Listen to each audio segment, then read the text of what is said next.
Primero utilizamos un generador de patrones de televisión al que hemos metido un conector T, del cual sale un cable con conector BNC al osciloscopio para medir la señal y el otro cable para medir la señal al televisor en blanco y negro. Ondas simétricas. Los impulsos de sincronización vertical y horizontal aparecerán con la polaridad negativa y viceversa.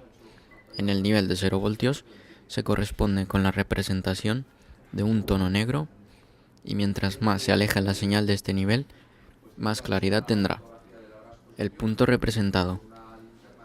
A menudo se encuentran señales de vídeo en la que la información de vídeo aparece con polaridad negativa, siendo estos los impulsos de sincronismo positivos. La señal se divide en cuadros. Primer caso, impulso preecualizadores. Disponen de 5 impulsos idénticos a los post-ecualizadores, con el fin de preparar a los receptores para la correcta recepción de los impulsos verticales del siguiente campo. Luego, tendremos impulsos de sincronismo vertical, que son una serie de impulsos a 32 microsegundos, y por último, impulsos post-ecualizadores, que son un conjunto de 5 impulsos que presentan un ciclo de trabajo inverso. El tiempo en el que se producen estos impulsos también corresponden a 2,5 líneas. También decir que existe el campo par y el campo impar. Aquí tenemos los preecualizadores que nos indican el cambio de campo, que son 5 impulsos. Luego pasaríamos a ver los impulsos de sincronismo vertical y por último los post-ecualizadores. Después de esto encontramos datos adicionales sin información. Las líneas estarían de 1 voltio, que nos indican los blancos, a 0 voltios, indicándonos los negros. Este tipo de escalones indican los grises, y esas líneas son iguales hasta la línea 310, campo impar. A partir de la línea 318 a la 335 estarían los datos sin información, los datos adicionales, y empezaría la línea 336 hasta la 623, que sería final de línea. La señal de vídeo tiene 625 líneas. Al principio y al final de estas líneas son a la mitad, ya que dividir 625 líneas entre 2 no sale exacto. Entonces las líneas se cortan. Las señales de blanco y el sincronismo vertical hay 1 voltio de pico a pico.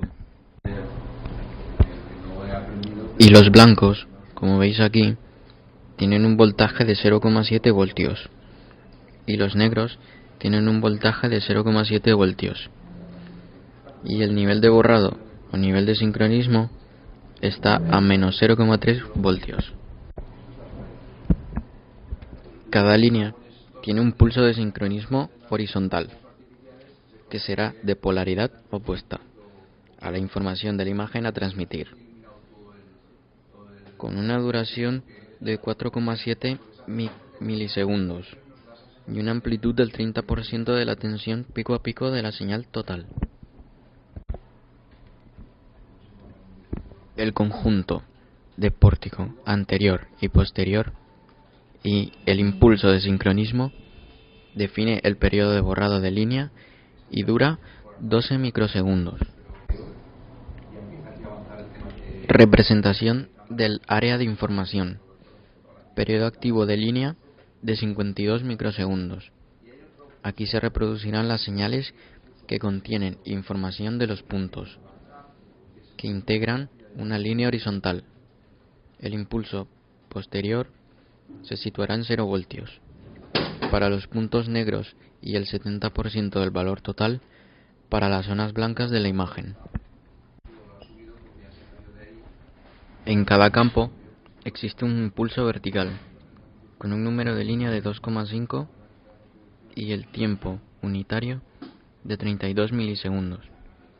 Unos post-ecualizadores con un número de línea de 2,5 a 32 milisegundos y unas líneas vacías de 17,5 y 64 milisegundos. En total hacen 23 líneas. Por 64 milisegundos salen 14,72 que observaremos en el osciloscopio.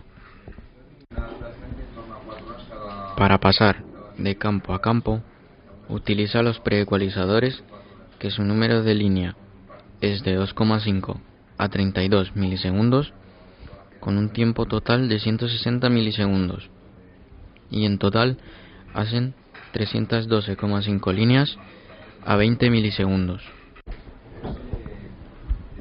Utilizamos un cable de supervídeo para ver la luminancia y crominancia, en el caso de sistema PAL, en la transmisión de una señal de crominancia con modulación en amplitud y los cambios de fase utilizando una subportadora con una frecuencia de 4,43 MHz. La señal de crominancia no contendría señales RGB directamente. Se procesarían para transmitir únicamente dos señales, de las cuales se extraen los receptores, las componentes fundamentales, basándose en la transmisión de la señal de luminancia. Estas se incorporarían a la señal principal, una señal de sincronización de la fase de la crominancia como señal de control de los colores en la reproducción de la pantalla de televisión.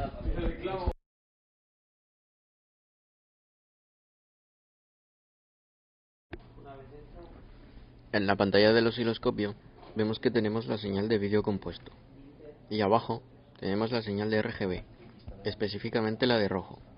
En la pantalla de televisión todos los colores que contienen rojo son el blanco, amarillo, magenta y rojo. En el osciloscopio vemos que tenemos la señal de vídeo compuesto y abajo vemos que tenemos la señal de RGB verde. En la pantalla de televisión todos los colores que tienen verde son blanco, amarillo, cian y verde. En el osciloscopio vemos que tenemos la señal de vídeo compuesto y abajo la señal de RGB azul. En la pantalla de televisión vemos que tenemos los colores que contienen el azul, que son blanco, cian, magenta y azul. En el osciloscopio observamos la señal de vídeo compuesto y debajo la señal de crominancia. Podemos observar la señal de vídeo compuesto y debajo vemos la señal B-I. Aquí vemos la señal de vídeo compuesto y debajo la señal R-I. Aquí también podemos ver la señal de vídeo compuesto y señal de crominancia. Además, el DVD lo hemos sacado por supervídeo. Y por último, vemos la señal de vídeo compuesto y en la señal de debajo vemos la señal de luminancia, la cual hemos sacado a través de supervídeo. La señal de crominancia va tomando cada uno de los valores de forma secuencial, a medida que se va explorando la totalidad de las barras. Cada color quedará representado por la amplitud y la fase de una única señal de crominancia. Se utilizan dos moduladores balanceados para cada una de las señales U y V, por lo que se tiene una modulación de amplitud, el doble de banda lateral, suprimiéndose la señal portadora. El resultado de esta modulación son dos paquetes de información que se denominan bandas laterales y que tienen aproximadamente 1,3 MHz a ambos lados de la señal subportadora.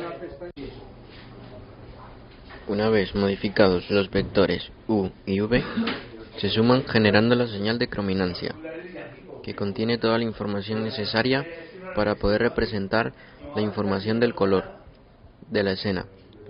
Para cada punto de la imagen se producirá un vector instantáneo, de cuya crominancia, cuya fase, corresponderá al matiz o tono de color a transmitir, mientras que el módulo del vector definirá la saturación del color aplicado. Si tomamos como referencia la señal de barras de color, podemos definir cuáles son los valores de R-I y B-I, y el de la señal de crominancia formaría para cada una de las barras. La primera de las barras es de color blanco, se presentará únicamente con la señal de luminancia, puesto que la señal de croma quedará anulada en esta situación, y el valor de la señal de luminancia es de I igual a 0,3, R 0,59, G más 0,11 y B igual a 1. A continuación veremos la barra amarilla.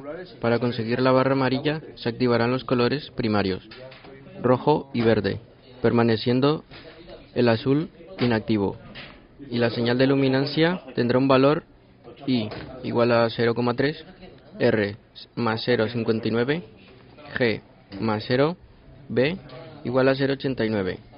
En la barra de color presentaremos que la barra amarilla tiene un valor de 0,89, R menos I igual a 0,11, B menos I menos 0,89, V 0,096 y U menos 0,438, y el ángulo de 167. Como vemos en la imagen, estos son los saltos de los ángulos tanto del amarillo, cian, verde, magenta, rojo y el azul. Pasa de 167 a 283,5, de 283,5 a 240,5, de 240,5 a 60,5, de 60,5 a 103,5 y de 103,5 a 347.